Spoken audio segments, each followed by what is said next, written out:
So, the reviews are in for Robert Eggers' upcoming film Nosferatu.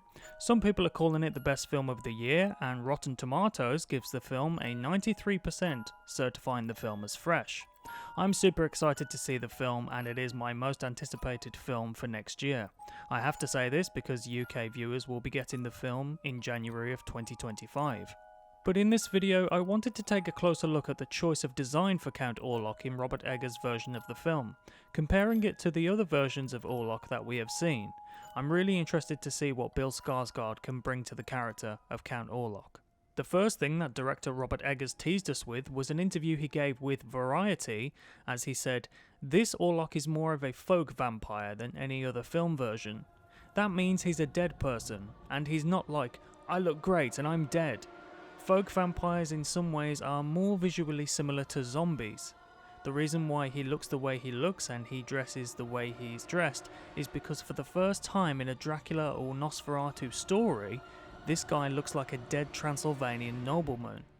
Every single thing he's wearing down to the heels on his shoes is what he would have worn. That's never been done."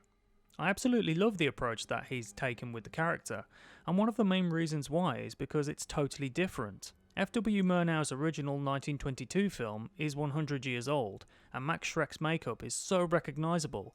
Also, it was recreated in the 1979 remake Nosferatu the Vampire, starring Klaus Kinski as Count Orlok. Not to mention the character Mr. Barlow in the 1979 miniseries Salem's Lot, whose design is heavily inspired by Schreck's Count Orlok. The original design has been recreated so many times, so to finally see a new design for Count Orlok, I'm really happy with. The thing I love most about Robert Eggers' description of Orlok is the fact that Eggers has decided to depict the iconic vampire as a dead Transylvanian nobleman. This makes total sense for a couple of reasons. Consider the time period that the film takes place in, and also the country where the film is set. The look of Orlok's costume is great because it truly does look like something that a Transylvanian nobleman would wear. I actually think that Orlok's costume might have been inspired by Gabriel Bethlen, who was in fact Prince of Transylvania from 1613 to 1629. Even before the film has been released, there has been concept art of Orlok which has appeared on sites such as Reddit, which I won't show here because I don't want to spoil anything, but if you've already seen it, you'll know what I'm talking about. One thing that Eggers has decided to do, which I love, is keep Bill Skarsgård as Count Orlok hidden in all of the promotional material.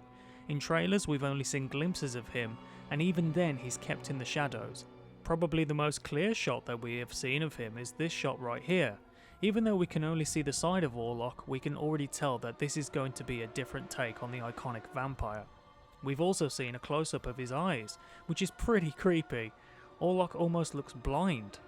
Now, I have heard talk that Orlok will be kept in the shadows for his first couple of scenes and he will gradually be fully revealed as the film progresses, and I think that approach is amazing. The less you see is always more powerful. Now, of course, one thing we haven't heard yet is Orlok's speaking voice. It's been said that Bill Skarsgård had deepened his voice to make Count Orlok feel otherworldly and unsettling. He went on to say that, "You have these descriptions that are so visceral, the pained, laboured breath of Orlok. Even with speaking, there's an element of pain in it. It almost hurts him to speak. All those little things were building blocks for the development of the voice." I truly think that this version of Count Orlok will be terrifying, and I seriously cannot wait to see what Bill Skarsgård brings to the character, and I think Robert Eggers will do justice to this iconic gothic tale.